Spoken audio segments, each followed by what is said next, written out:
It's too expensive, which is always the funny one because people make their money back in Club Thrive. Like even in Mhm. Club Thrive, right? Their habits end up improving so much that the club costs them nothing.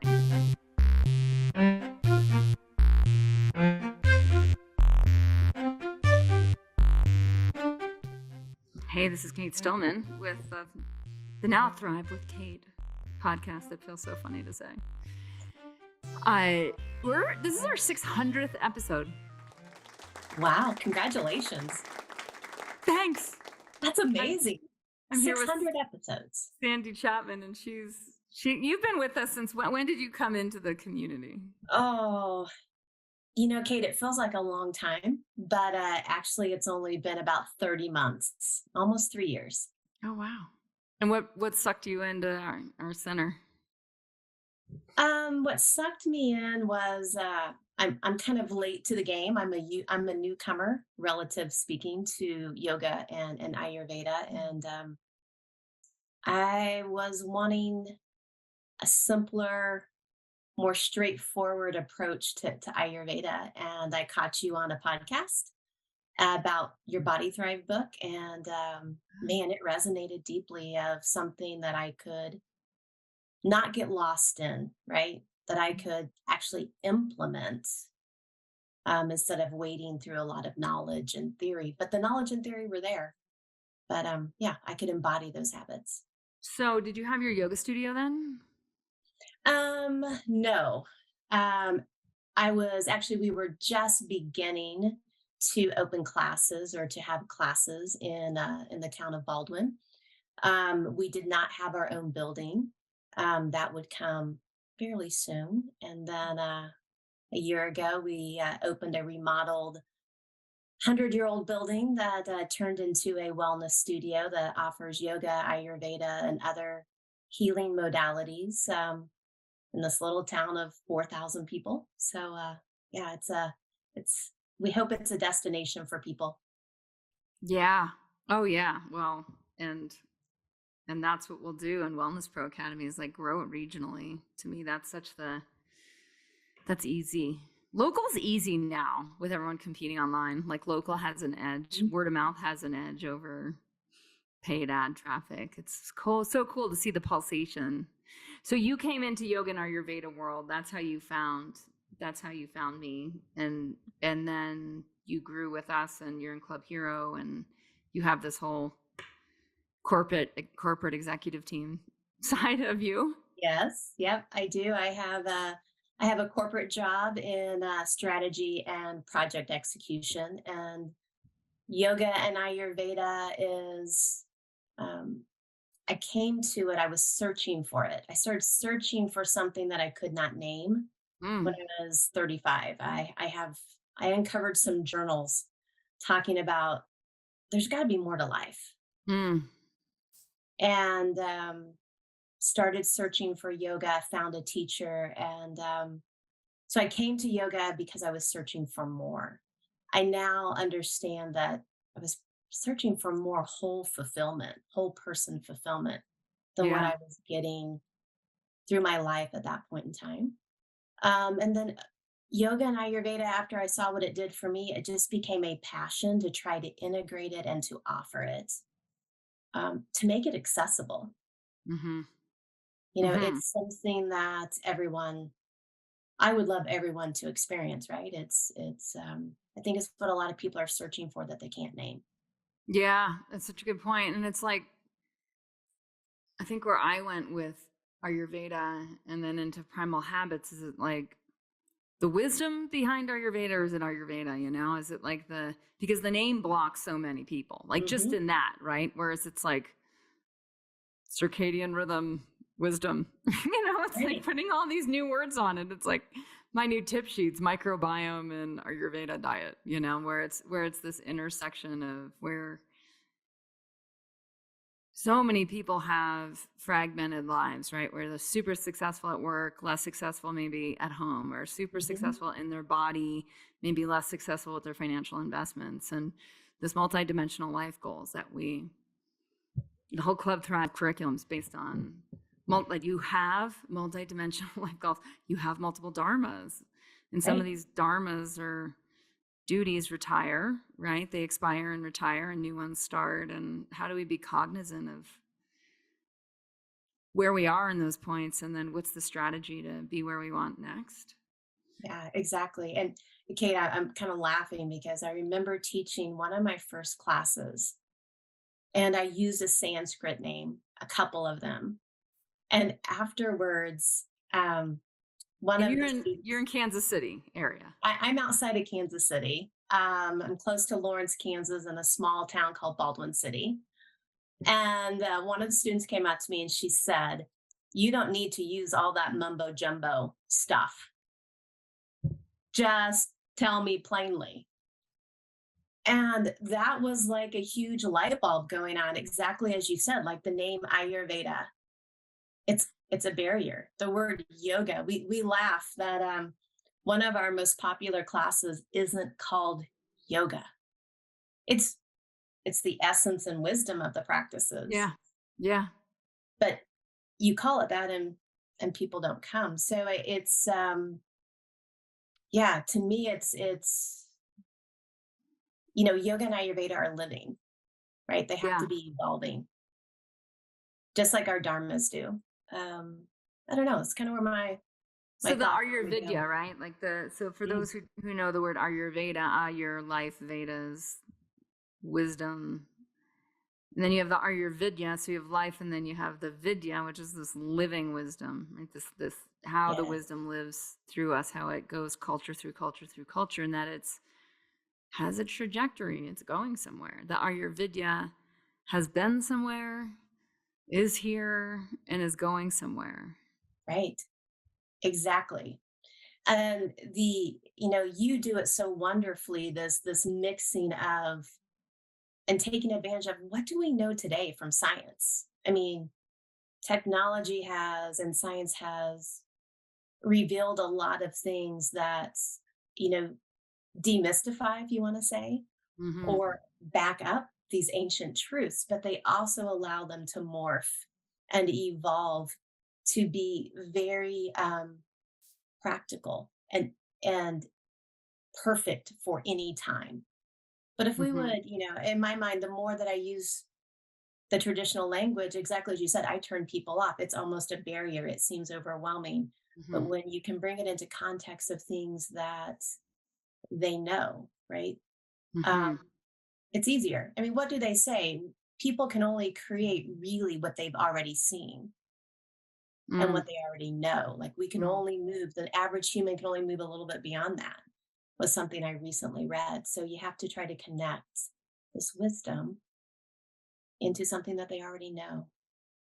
And then it Right. becomes an easier step. Right. Like the sun rises and the sun sets, and that the microbiome determines what your circadian rhythm is. Like as much as the sun rising and the sun setting, like your attunement to that. Partners, right? Hmm. So it's like, who are you? Or is it really just your microbiome that's controlling everything that you think and feel and crave and shit? Oh, Right? And so yes. design as a community, like that's really the teaching of primal habits. And I think why I had to make, I was looking at it this way. I've basically retrospectively been on sabbatical for 2 years until today. And now I'm coming out of sabbatical today, which is, then I'm noticing like, what's the state of affairs? Any like parent has ever been away from home and you come back and you've like kids that are home alone and you're like, what am I walking into? Let's see, the house is still standing. So that's good. The house is still standing. Like most of the utilities still work. Okay, good, check. But wow, like there's the need of someone to take the helm. So back to Carl Jung and a belief is to act it out. It's like I didn't know I was going on sabbatical. I don't think I would have let myself. Mm, I don't think I could. I was so in the adrenal addiction, masculine entrepreneurship influence. I was in that global pull in the maker community, the intellectual thought leader, the blah blah blah, grow your business, blah blah blah. that I wouldn't have, but I got pulled into it. Like just like Persephone gets pulled to the underworld by Hades. So she isn't like, oh yeah, no, I think I'll come over. She just gets like sucked in. And then she's like, oh, this isn't so bad. I think I'll come back. I like it down here. But that pull, that dharma, like what happens when we really surrender our life and surrender to what is and what's happening. I then, in the process, like a year into it, I'm like, well, yoga healer's clearly not deep and broad enough a niche. Like, not that I hadn't known that in the 5 years preceding, but it finally got, it's like when anyone who's like tried to fit their kid into pants that are too small, it's like, nope, you got to go to the next bigger size, right? Right. And primal habits and microbiome diet and all the different habits around meaning and purpose that awaken our primitive brain that created culture, right? Intentionally created culture. Because like right now we're so unintentionally creating culture, we don't even know it. Like most people are not even aware of it. No. And I want to come back to a thought, but the lack of intentionality, and I see it in myself, right? Like when I look back when I was 35 and I told you I was journaling that there had to be something else, it was an awakening that I had just kind of floated, or skated, I think was the word that you used. Yeah. And then all of a sudden I was like, is this really the pond I want to be skating on? Is this really the people I want to be skating with? Like, yeah, you can very much get sucked into a life of, you feel like you're living with purpose, but you're not. Yeah, it's like there's a million ways the ego and the mind can have a conversation about it, right? Yep. But you're really not. If you would stop and reflect and get some different perspective, I think a lot of people are just riding the waves of expectations that others are putting into their pond, right? Well, and I think it's the stop and then really what is next is that you have to have an experience of being in a dynamic group that's on a trajectory at an accelerated pace. That's where you want to go. And then you're like, oh, I had no idea that this existed. Because it's so hard to know what other cultures exist unless you invest in one. Honestly, like that's why we do the club models. It's like if you're not invested in the trajectory of whatever culture you're creating, like forget about it. Distraction is it's never been better. It's so good. There's so much money in distracting you right now. I mean, so much for every one of your eyeballs and earballs. And taste buds. And taste buds. Oh my gosh, and taste buds. Right. And taste buds. As I'm, on 5 days here of FMD. So what day are you on? My taste buds and I are having great conversations. So which day are you on? This is only day 2. Only day 2. Sweet. Yeah. Well, day one's the hardest because you're like, am I doing this? Yeah. Isn't it kind of like I feel that on day 1? I'm always like, am I doing this again? Well, and it's also the adage of once you've done it once, it's not quite so scary. Yeah. You realize you're never going to starve. You realize that it's yeah. So the first day after you get hungry and you're like, meh, and your mind and ego goes, oh, okay, we're doing this, and it's like, yeah, we're doing this. So get ready, walk in, because we're going. Kind of get in the back seat because you're not driving this experience for the next 5 days. Though I'm super curious what shitstorms you'll kick up along the way. So what we're talking about, you guys, is FMD stands for fast mimicking diet. The research is by Dr. Walter Longo, but really the research goes way back into the 1930s with mice. They restricted the diets of mice to 30%. And they found it increased their longevity. But not just their longevity, but their health span, although they weren't using the term health span in 1930. So health span is the length of time you stay healthy for, meaning you're not in chronic inflammation. So yeah, it's like 500 to 600 calories a day for 5 days for women, and for men, it's about 650 to 750. Although I want to say that's for maximum benefit.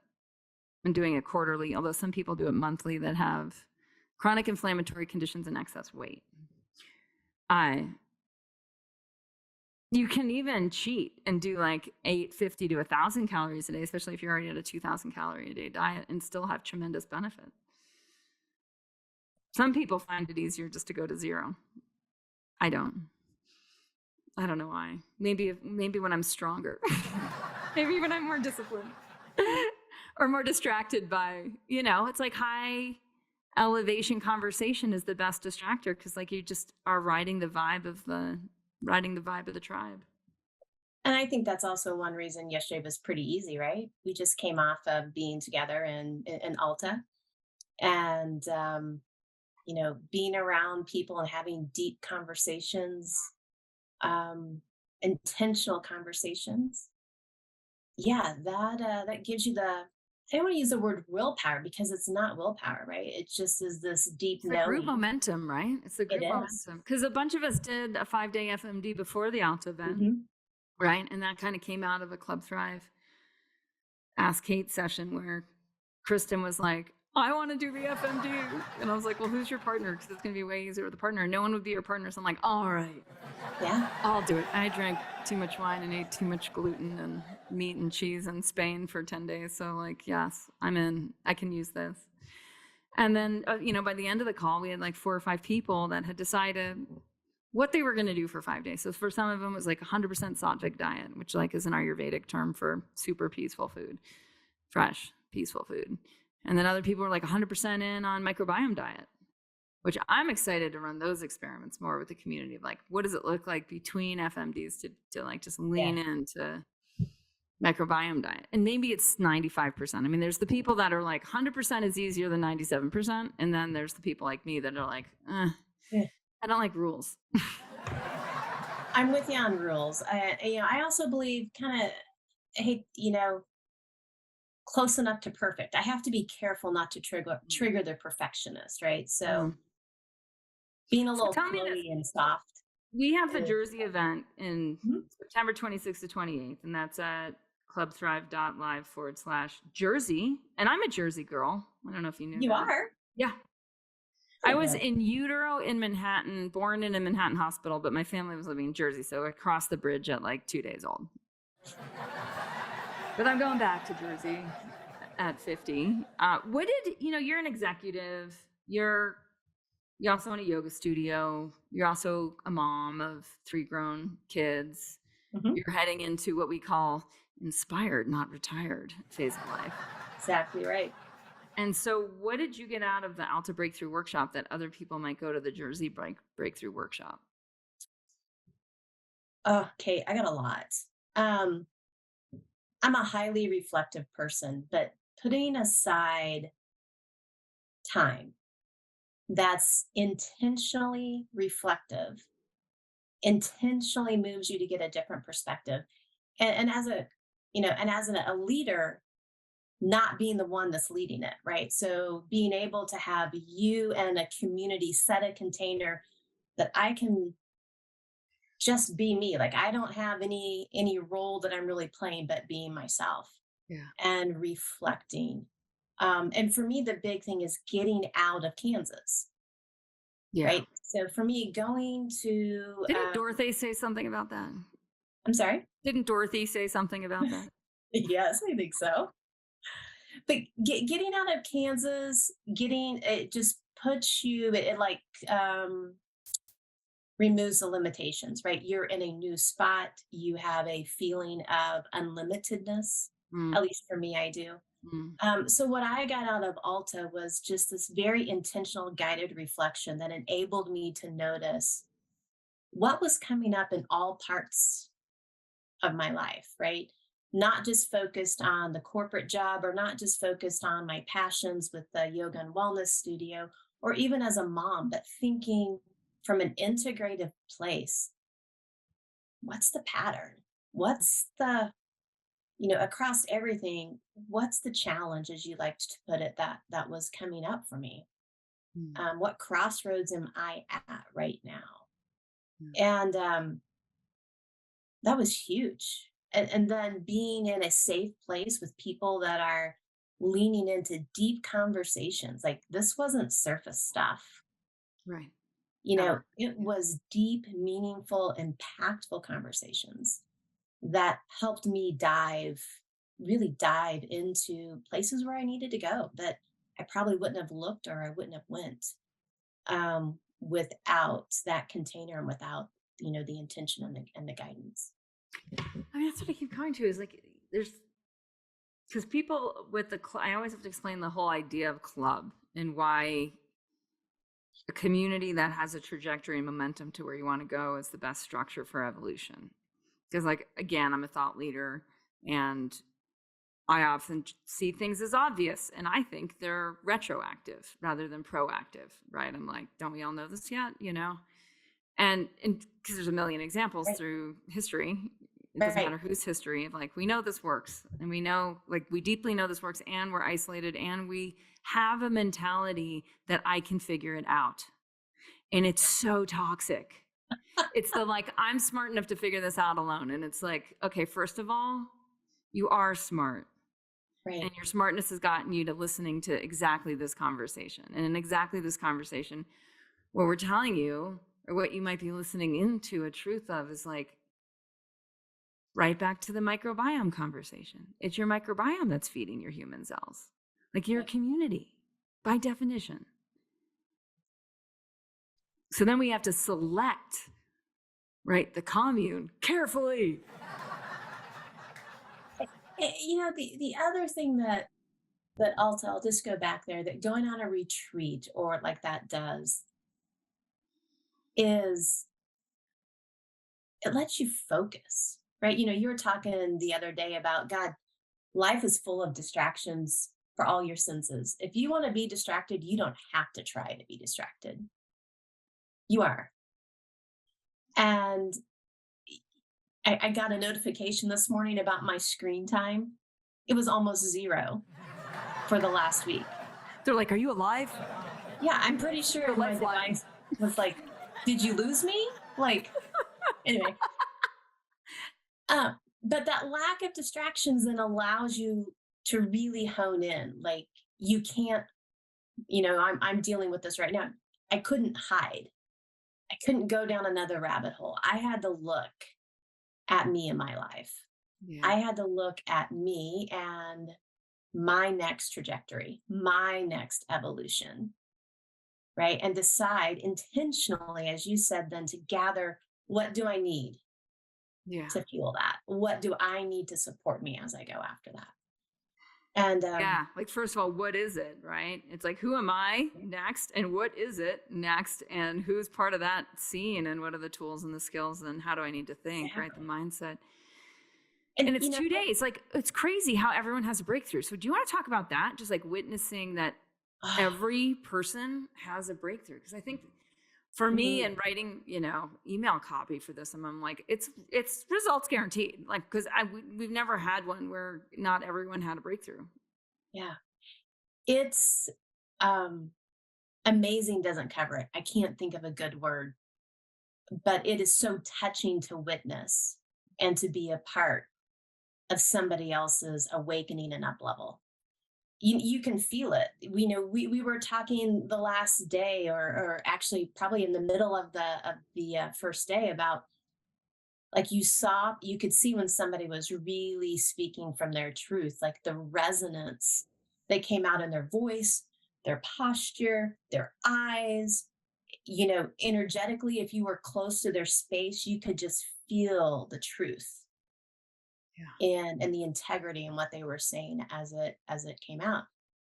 But I'll also tell you, you have to be willing to lean in. And when I say lean in, I mean you got to be willing to lean into yourself and to Mhm. trust the container of the group. You got to trust the process. Right, because there you'll be required to show up in ways that you haven't shown up before in groups, and that requirement will it. Yeah, it's interesting, but it happens. It's like not a It does. conscious thing. It just like the power of the posse just works that out. So you feel. I mean, Right. I feel it all the time. Of oh, oh, this is integrity right now, right? Right. And that's me becoming more integrated from maybe being whatever transparent, present, vulnerable, empathetic, reflective, connective, whatever is required in the moment. So we end up way more facile. Like, what is that for you, that sort of facility, then going back into your corporate life as a leader? Oh, that's a good question. The last couple days, when I go to your events, it requires me to lean into vulnerability. Yeah, me too. Yeah, totally. And that's not something that is widely um, prized in the corporate world. Or Um, emulated, right? So there's not like it's not emulated, demonstrations of here's how to do this. right? And so, but the thing is, Kate, when you unlock and can be just a little bit vulnerable, like it unlocks that in everybody around you because they're like, damn, she showed up and she was vulnerable about what was going on. Now I can show up and do the same. Yeah. And then what it does is that's what unlocks the power of the team. Yeah. And so what I have noticed and I've gotten feedback about this is my showing up in the corporate space as a more vulnerable person has unlocked that in others. And the way now that we solve problems and how quickly we can get to very deep and honest conversations, it has only increased over the last 2 years that I've been with you. It's exciting. Yeah. And who thought? I mean, it's a counterculture trait, one would say, to bring vulnerability into the corporate world. Right. Well, and I mean, oh gosh, it's just the old ways are so expired. They're so, Hmm. it's like the old guard that won't let go. And you're like, retire. Like for some of these people, it's like, if you're not going to change how you think, please retire. Because the world needs people who can change how they think right now. Yeah. You know? And when And you're then when you, vulnerable, you're yeah, like, I feel like I'm malleable in a really good way, meaning yeah, that I have neuroplasticity. I can see things from different perspectives and yeah. different angles. And for what I do and And strategy model the way. I mean, you're and modeling model the way. empathy for the next generation of leaders at your company. Like that's, Yep. And when you're and your trying to solve, peers. yeah. And when you're trying to solve problems and be a leader, like you have to have, like you get to the best solutions for the company and for the people when you have that ability to really to have different perspectives on whatever problem it is that you're trying to solve and be vulnerable and compassionate enough to invite others in to solve the problem. Like Yeah. abandon that lone ranger shit. Yeah. Yeah. The I can figure it out is the most toxic thought. Like I can figure it out alone. Yeah. Yeah. Okay. You have been so inspiring though. One of the things you've inspired me on many levels, but your evolution, it's Mm. not just only from a business, level of like, oh, I have this business and it needs to evolve to stay alive. Like it's deeper, right? Mm. It's you're living your evolution. Yeah. Oh, yeah. It's like I am the avatar, right? It's like I'm the leader, I'm the avatar, I'm the voice piece, right? Like the writer, I think I had this advantage of a mom who could really see me and was like, she told me that when I was young, she's like, you're different. Right? Like, she's like, and then Mimi, who you might meet at the Jersey event, those who are coming, Mimi's hosting. Mimi and I met 50 years ago when I was 2 weeks old, and she babysat my sister and my brother and I once my brother came along. And she's like, you're smart. So I've got this way of showing up that questions like, what's going on here and where are we going? And by my teen years, I was able to really surrender to Dharma. So That's I think beautiful. younger than most, right? By like 16, I'm like, I get it. Planetary consciousness, lots of species, like we're all in it together. That much was super clear. And I surrendered. And it's kind of like Michael Singer describes in the surrender experiment is, you know, you're in it and you are it and you're doing it, and it goes somewhere that you cannot imagine. Like it just keeps going, and it's not necessarily easy, right? So when I'm like, getting this sort of like divine directive to somewhat not destroy Yoga Healer, that sounds really strong, but like to allow.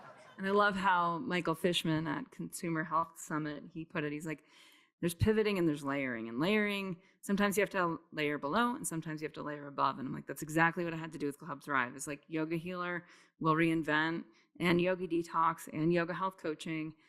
And I'm layering above it with Club Thrive and Club Hero and Wellness Pro Academy, or the club for wellness pros. And that just took such trust.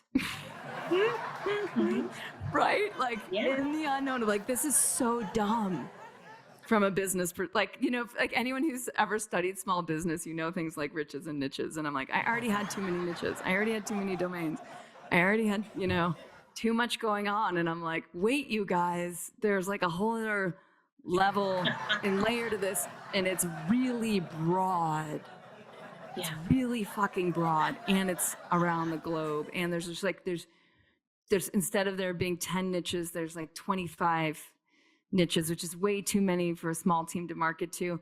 And then I just like, at this vantage point where it's like, okay, we did that and it's true. And the curriculum works. The curriculum works for people with long haul COVID. It works for people with cancer, and it works for healthy people who are just super inspired and not retired, right? It works for people who want to be leaders and actually up their multidimensional life goals so that they're in integrity at work and at home and in their body and with their vision and their mission. And maybe for some of them, like me, they want to turn their family into a business. Because why not?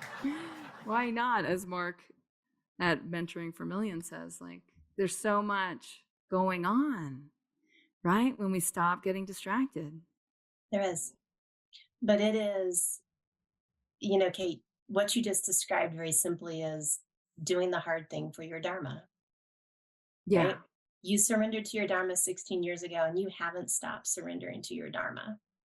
Yeah. And 34 years ago, 16 years old. Holy shit. Yeah. Right. And it goes somewhere.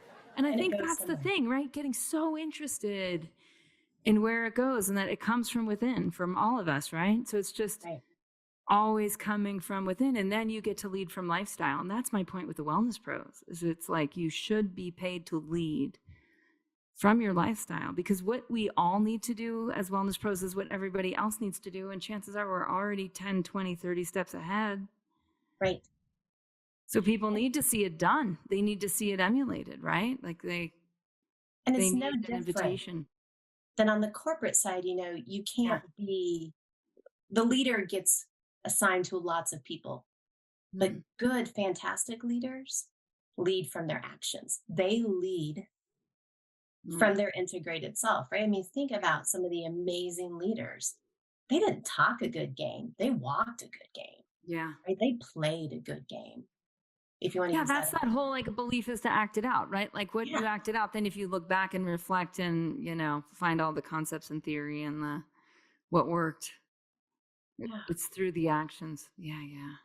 And you're there when there's this sense of ease, right? Like, knowing that, that's going to be hard for you to pivot and to evolve the way you did. But like, there was a level of, from the outside looking in, I know, one, it was hard work, but there was a level of ease that came from the surety of your Dharma that this was the right step.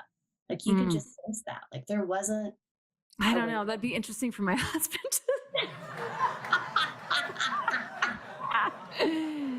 Like yes and no. Like I think yes and no. I mean, and I used to teach the Yoga Sutras, and it's like that whole sutra around doubt and how toxic doubt is. And it's not what I found in this last round, because Dharma up levels. Like if those of us who've been tuned into Dharma, it's like it naturally up levels. It's like, and you're just hanging on with the, trying to find the reins and like half off the horse, and there's garage sales that we call it, and we ski and crash and stuff flies everywhere, right? Like you're kind of garage selling it. And yet, right, what's under that? And that's where I always go to is like, okay, well, what's under all that noise? Like, what's under that noise? Because, like, yeah, the numbers look like shit, and the mentors don't understand. Like, my mentors don't understand why the numbers could look possibly like so much shit when the previous numbers look so amazing. And there's the sense that you actually know what you're doing, you know? I, and it's that, and it was cool because my entrepreneur friends, they were the ones who were like, of course the numbers look like shit. Like, you're in that phase. Mm-hmm. Like, and of course, then they'll look great again because you'll have learned from that phase and you'll have gone through the whole reinvention, which takes work. Yeah. Right. There's the not afraid to do the work. And so if underneath the doubt is work, right? And there's a million ways that I think a million people have said this, but like underneath the doubt is work. When you start doing the work, the doubt goes away every single time. Absolutely. It goes back to what's the saying, and I use it a lot when I'm kicking off big projects is beginning is the hardest thing. If Yeah. you let people sit too long with planning or thinking about what they need to do, like you just got to plan a little and go and start moving. Yeah. And then, as they say in yoga, the path opens up, right? You become aware of what the next steps have to be. Right. Because you need feedback from your Mhm. actions in order to build the momentum. Okay. So let's go back to why people think they can go it alone. So people listening to this, you know how it goes. There's like FOMO is real. But then there's this self-limiting belief of like, oh, I mean,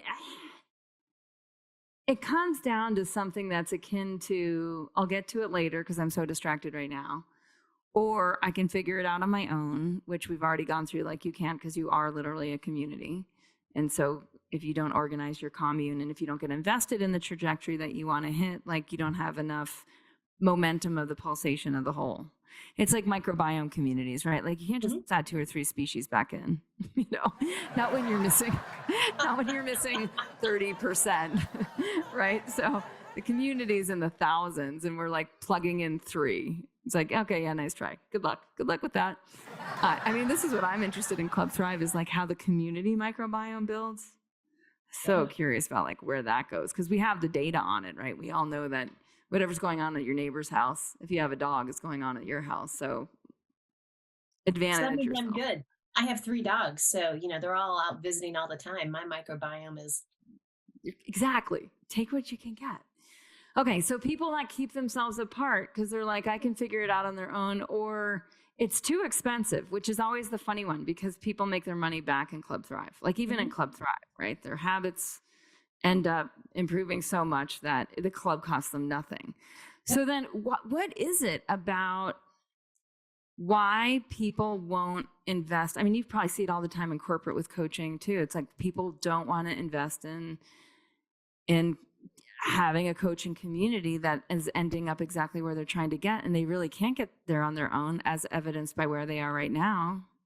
right. Kate, probably the simple answer, something about the ego. Oh, That's what comes up, at least for me on the corporate side. Um, right. the and underneath the ego then is fear. And how many people are marketing to you to maintain your ego? Like to your point, either, right? Like before, right? If it's like you're clearly buying stuff with your taste buds and your Mhm. smell buds and your earbuds and your eye buds and Right. It's I mean, I think in victim culture, that's on steroids. right. And it is. I mean, I even think that's what I was noticing back when I was 35, right? Was there was a part of me that was like, there is something more than the ego. There is something more than my ego capturing, the next step on the corporate ladder or, a certain car, a certain address. There has to be something more than that. But you have to stop, right? You have to stop and be like, shit, is this all it is? Like, all I'm going to do is work myself for this person's dream. And I'm going to feel like Right. shit when I'm 50 Right. or 55, right? Right. And then everyone's marketing to you as the victim. So that helps you keep identifying as like, I'm Exactly. doing the best I can. I am worthy. I am. And then all the little quick fixes, Little quick fixes, crutches. right? Like, here, let me give you supplements, drugs, Yeah. A whatever. massage. Right. And all of those, I mean, tongue in cheek, I mean, all of Yeah. those also have a place. Yeah, no doubt. But there is, when that is the fix, instead of diving down to the root. Yeah. Yeah, yeah, yeah. Yeah.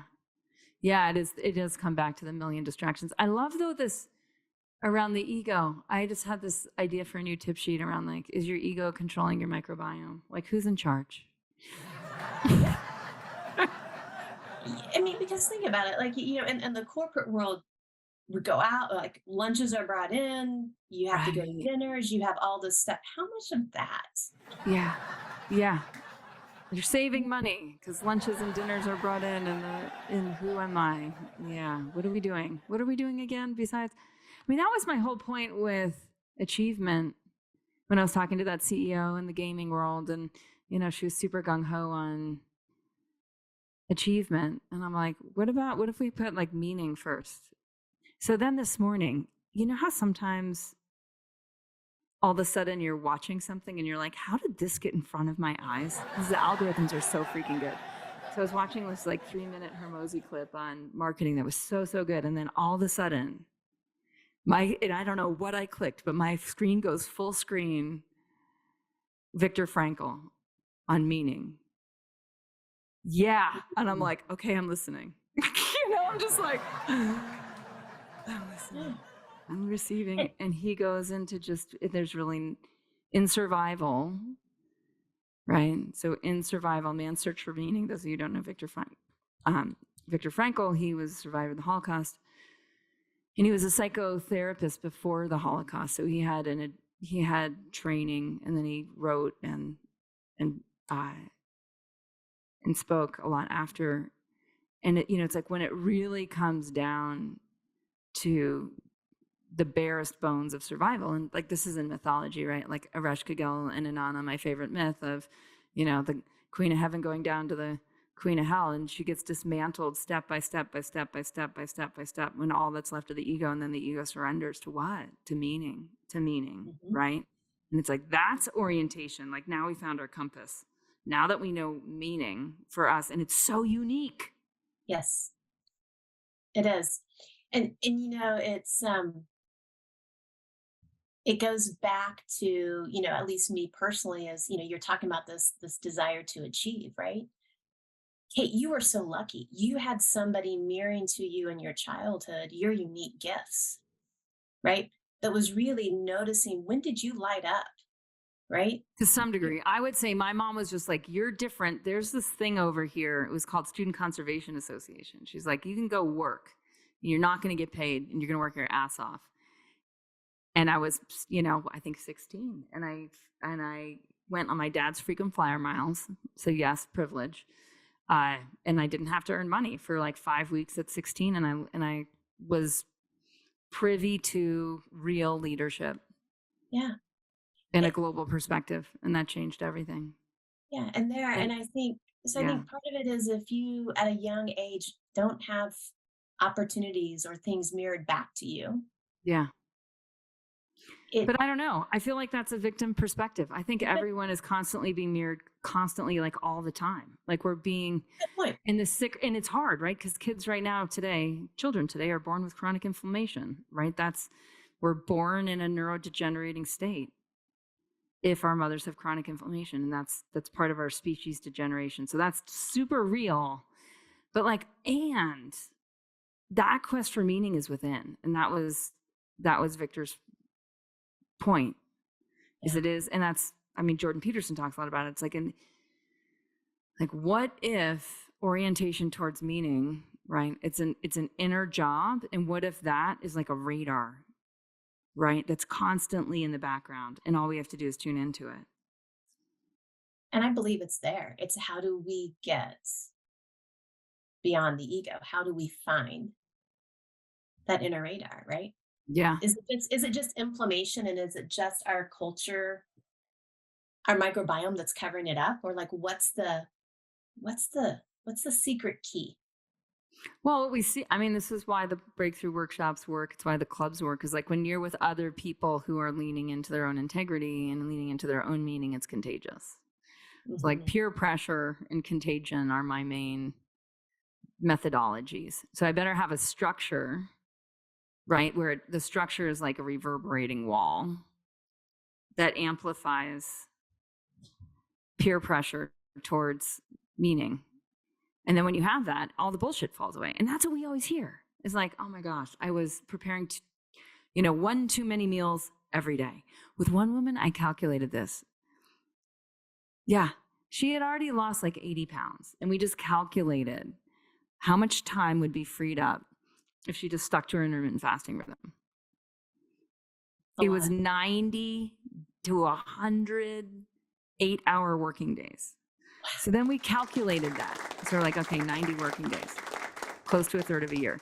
What happens, and really in terms of like work days, it's over a third of a year, right?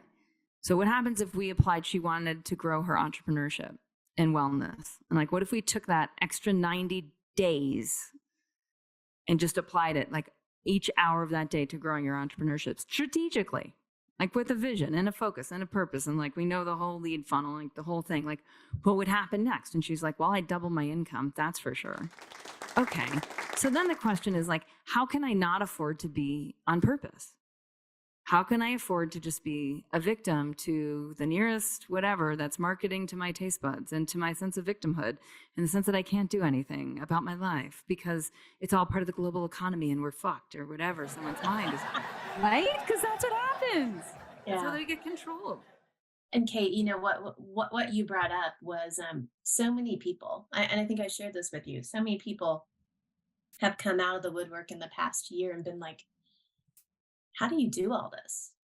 You have a corporate job, you remodeled a 100-year-old building, you've built a community of wellness and yoga, and they're like, you have a family. Yeah. But part of it's what you said is you become very focused on you find your intention, like where you're going, and it's very clear, and everything else falls away. Right. The things that don't, like, you get clear that it really doesn't matter to do other things, right? Like it really doesn't matter to go out all the time on the weekends. Well, right? it's like the overeating analogy is so good, right? When it's like you stop just doing too much, and that's just one category of life, right? You stop overdoing it. There's all this ease and time. And then you can see the bullshit in your life for what it is. And that, I think, is redefined at every breakthrough, right? Where you get to redefine what's now appropriate and what's now bullshit for you. Yeah. I mean, my first breakthrough with Body Thrive, I think I shared this on one of the calls, was, the first habit is earlier or later dinner. Okay. Mom of 3 boys, they're all in college, but what happens is you stay in this rhythm of, oh, I got to cook dinner. I got to cook a big dinner because I got 3 growing boys that are, in soccer. Got to do this, got to fuel them up. And I really struggled until one day my husband goes, I'm a big boy. You don't have to cook me dinner. We can you can eat, not eat, and I can fend for myself. Do you know how much time I now have in the evenings? Yeah. It's good for him, right? Not to feel, so many men feel this obligation because they're receiving food as love because their women are, whatever, too busy to have sex or whatever. And so then they eat out of like trying to return the favor, and then like everyone goes down. I know. It's so freeing, so we get done with, our work days, we may go for a walk, and then we go to our passions, right? Like, yeah, so good. We have the evenings to do, these other things that really light us up. Well, maybe it's studying or listening to podcasts. Maybe, he likes to build and make things, whatever it is. Yeah. I love that. That was such a, just cleaning up, and, and that sounds like a really small thing. But to your point of calculating the hours that I got back, right? Then I was buying less food. I wasn't preparing stuff. I wasn't eating it. Yeah. I wasn't eating it even if I wasn't hungry. Like, how you do as a mom, you're like, oh, I don't really want this, but I'm fixing it for the kids. I'm going to eat it. Yeah. And none of that going on. Yeah. It's huge. And then you can think clearly. I mean, that's where intermittent fasting goes with cognitive function. So you're actually getting smarter as you get older, as you're designed. Oh my gosh, Sandy Chapman, we could talk for hours, but we both have to go. I do. Sorry, we meandered all over this planet. Oh, it was great. Thanks for the This was a perfect 600th episode because it really gets into like, where we've been, where we're going, and you're part of my future. So I'm excited to see where this goes. And people who are interested in Club Thrive or in the next breakthrough workshop, clubthrive.live/Jersey. Or just, if you want to know more about microbiome diet, send an email to curious@clubthrive.global. Send the microbiome diet book. It's probably at clubthrive.live/microbiome as well. Thanks, Sandy. Thanks. I Cate. so love talking to you. Right back at you. Thank you for all your inspiration and encouraging us to evolve our trajectory. And it's so much more fun together. It is. It absolutely is.